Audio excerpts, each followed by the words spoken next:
So we all know everyone is so busy. If there's a way to get your time back and leave more time for the creativity and the design that you absolutely love, and that is by having fewer, larger projects. I'm gonna tell you more about that. Hey, I'm Sandra Funk, and this is Design Sips, where we'll raise a glass and think tank how to bring more joy, more balance, and more abundance to your interior design firm. Let's dive into your questions. Cheers. Cheers. Cheers. Okay, Ava says, I'm tired of working on so many small projects with little to show for them when I'm done. Is there a better way? Yes, there is. Ava asked that question. Mm-hmm. I was so busy drinking my wine. Okay, Ava, yes. So when we have a whole bunch of little projects, we are running around like a chicken with our head cut off, right? I know that feeling. I have been there. So when I was first starting my career, I would take on the lampshade, the paint color, reupholstering one chaise lounge. These are real projects from early in my career. And while you need to get going somewhere and you do have to start, as you build into 18 months into your career, right? 3 years into your career, it's time to lay down a gauntlet, right? It's time to say, I only do full rooms. I only do a minimum of 3 rooms. Where are you in your career? Are you 5 years in, 10 years in? I only do whole homes, right? At some point, as your career evolves, your minimum project size will also evolve, okay? And you know it's time when you feel like you are being stretched in a million directions, it's time to increase your project minimum, right? This is going to give you so much of your time back. This is also going to give you focus, right? So I remember when I was in college, when I was in high school and I was looking at colleges, I really fell in love with this one little teeny tiny school. Can't even remember. I think it's Cornell, but in Iowa, not the Cornell in New York, something like that. And it was this little college that let you do one class at a time for 3 months at a time, 3 weeks at a time. I can't remember. Obviously, I was looking at colleges 1 million years ago. In any case, I was really enamored with the idea of one class at a time, full throttle, all in, total focus.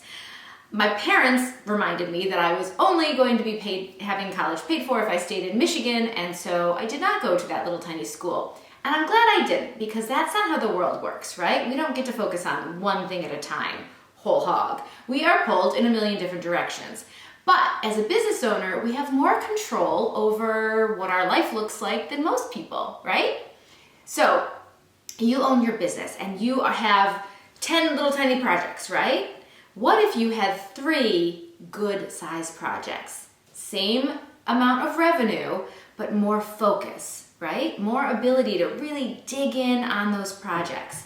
From a standpoint of the money you actually keep, it is bound to go up. Even if those 10 projects and those 3 projects have the exact same amount of money coming in, you are more likely to keep more of it in profitability when you have fewer projects to focus on.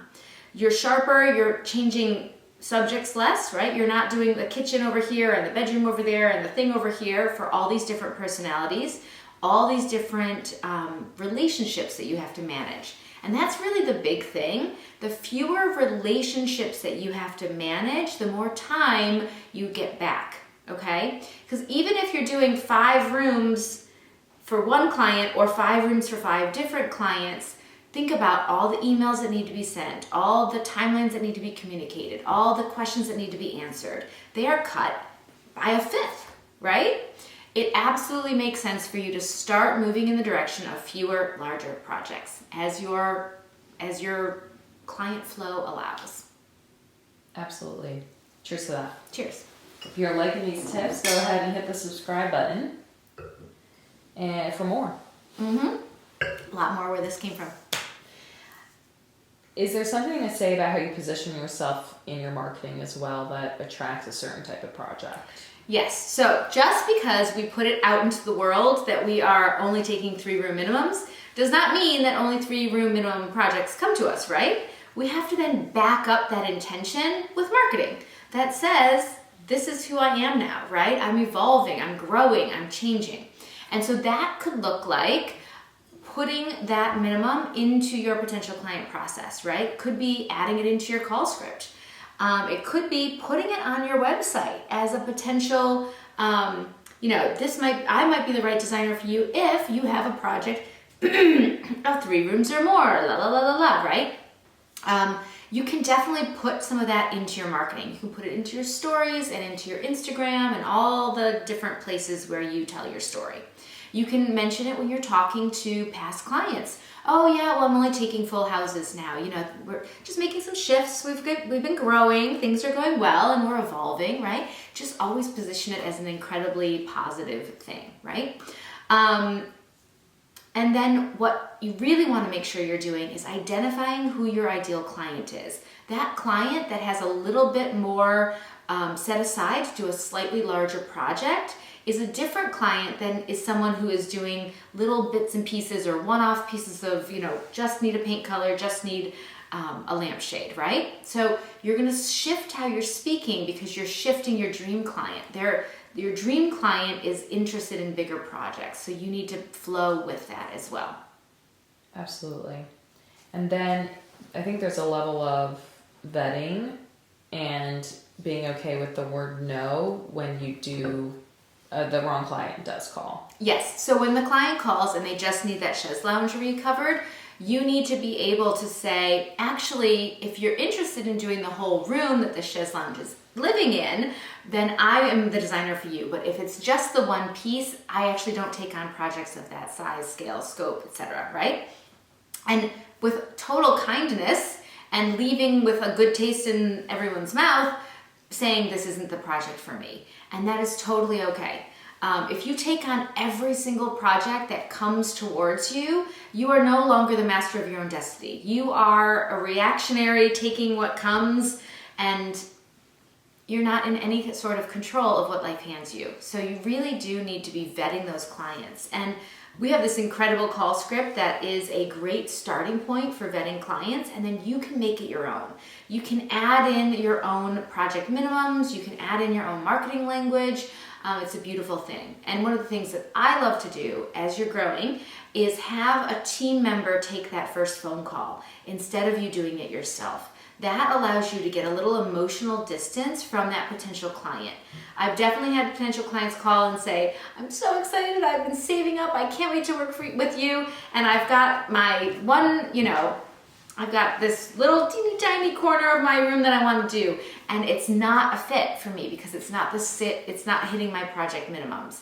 It's harder to say no to someone who's like, I've been watching you and I'm so excited to work with you. It's hard to say no to that. So sometimes having a team member who's just got a little bit more emotional distance helps you vet those projects and clarify, and then you can give them, you can respond with a kind no from a place that isn't so emotional. Mm-hmm, absolutely. And then when that dream client does call, God forbid your pipeline's full of these little projects, or you take it on and then you can't give them the full client experience. Exactly. So the issue, right, with taking everything that just comes your way, because you're like, gotta fill the pipeline, gotta pay the rent, gotta, right? When that happens and the big, beautiful project finally shows up, what if you're full up on minnows and you don't have an extra second in your life? But the great, incredible project, because you started putting that intention out there and you started that marketing and you started to put it out in the universe that you want these larger projects, you gotta leave room for them, right? If you say yes to the things that are really not for you, it's gonna too much and you fill up, it's gonna make it hard for you to say yes to the projects that are right for you. So start saying no to protect your time and to allow for those bigger projects to come and actually be able to take them when they come. Mm-hmm. Absolutely. All right, that's it. I hope you are convinced that fewer, larger projects might be in your future. If you want more incredible tips on running an incredible design firm, then please hang out with me. I've got a webinar coming up soon. We are going to dive deep into pricing, systems, and the client experience, and I would love to see you there. Cheers!